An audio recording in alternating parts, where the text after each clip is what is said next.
voice of the Filipino people. Let me begin with a matter that is both alarming and unprecedented. The Vice President of the Republic of the Philippines, Sara Duterte, admitted to contacting an assassin to kill President Ferdinand R. Marcos Jr., First Lady Luis Araneta Marcos, and myself. Let me be clear. Hindi na to biro. Hindi na to normal na panalita. Isa itong direktang banta sa ating demokrasya, sa ating pamahalaan, at sa seguridad ng bayan.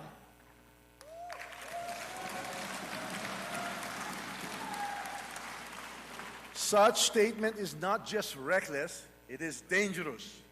It sends a chilling message to our people, a message that violence can be contemplated by those in positions of power. This is not just an affront to the individuals targeted, it is attack on the very foundation of our government.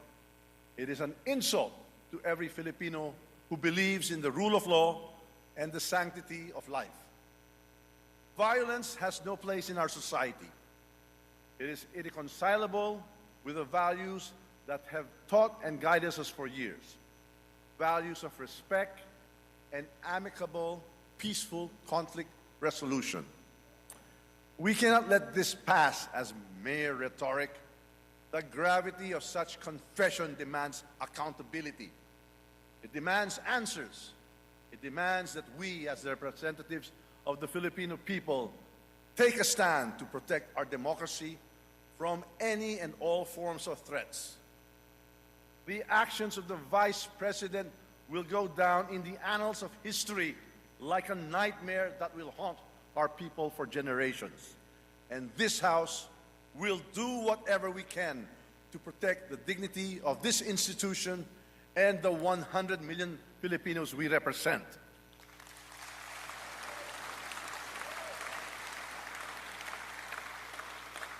Now, let us address another serious matter: the Vice President's unfounded and baseless accusations that I am plotting to destroy her because of alleged political ambitions for 2028 elections. My colleagues, these accusations are not only untrue, they are a desperate attempt to distract from the real issues at hand. Malinaw ang katotohanan. Ang trabaho ko bilang speaker ay maglingkod, hindi manira. Ang politika na paninira ay hindi kailanman naging bahagi ng aking prinsipyo.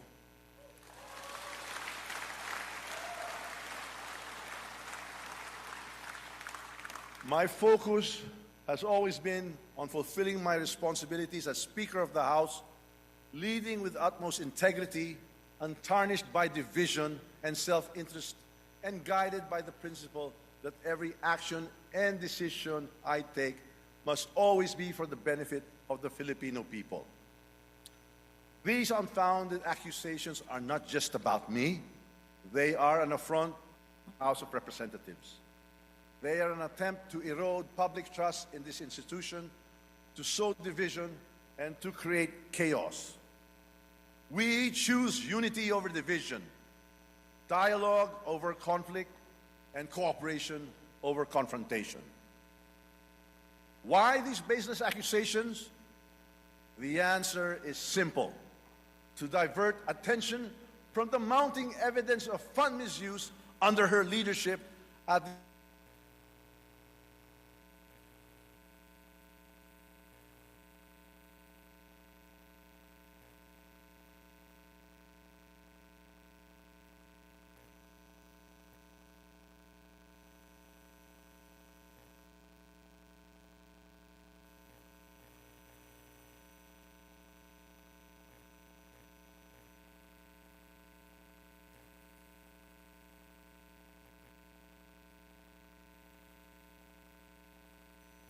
and accept vague explanations and evasive responses. Kung wala kang itinatago, bakit hindi sagutin ang mga tanong? Karapatan ng taumbayan na malaman ang katotohanan. Hindi ito personal. Ito ay usapin ng pananagutan at tiwala ng Transparency taong is bayan. not negotiable. Instead of providing Clarity, we have seen attempts to shift the narrative, to create distractions, and to fabricate stories. But let me remind everyone that truth is resilient. No amount of noise can drown it. This House of the People is a sacred institution.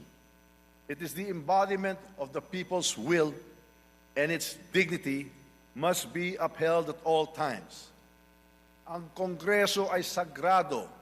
Ang mga patakaran at seguridad dito ay hindi nilalabag. Ang paglabag sa mga ito ay kawalang galang sa taumbayan ng ating pinaglilingkuran. Disrespect for the protocols, security measures, and leadership of this institution is not just a breach of rules, it is a breach of trust. To mock our protocols, to defy our orders, and to malign our leaders is to disrespect the Filipino people who elected us to serve. This House operates on the principles of the rule of law, transparency, and accountability. These principles are the bedrock of our democracy. To undermine them is to weaken the foundation upon which our nation stands. My colleagues, I call on you to stand with me in defending this institution.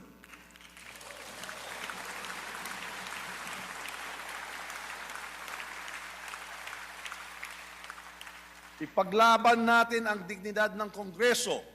Ipaglaban natin ang katotohanan. Ipaglaban natin ang ating demokrasya.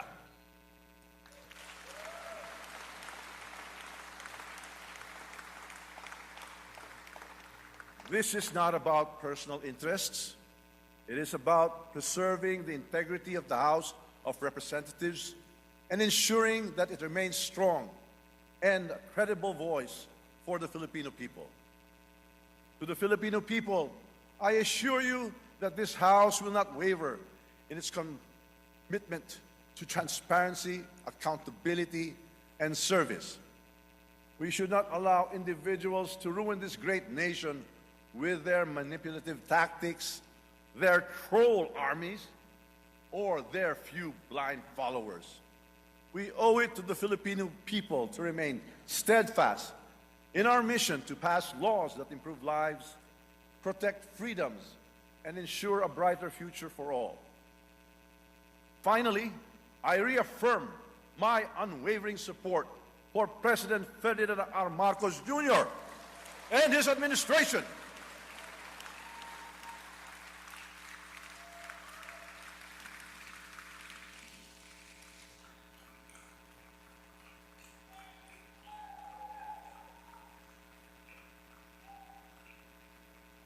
Together, we will continue to advance the reforms and policies that will lead us to economic recovery, national security, and a more equitable society.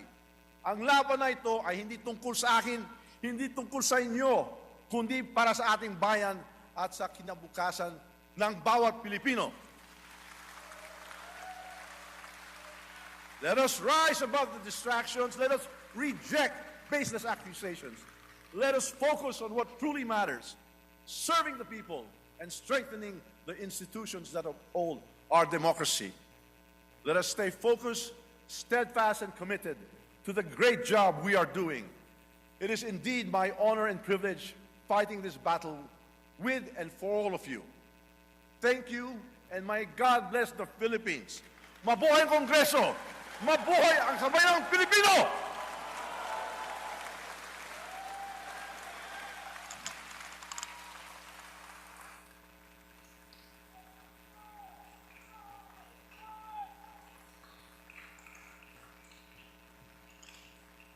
Majority Leader.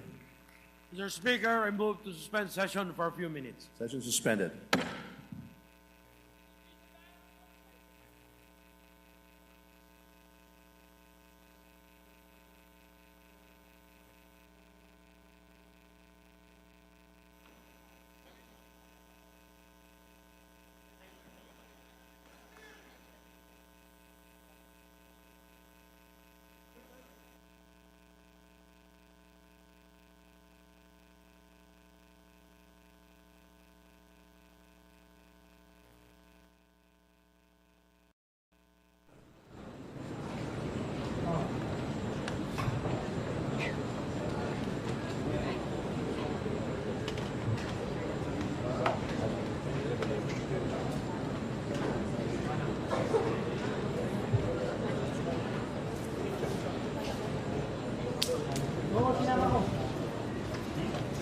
kasama ko.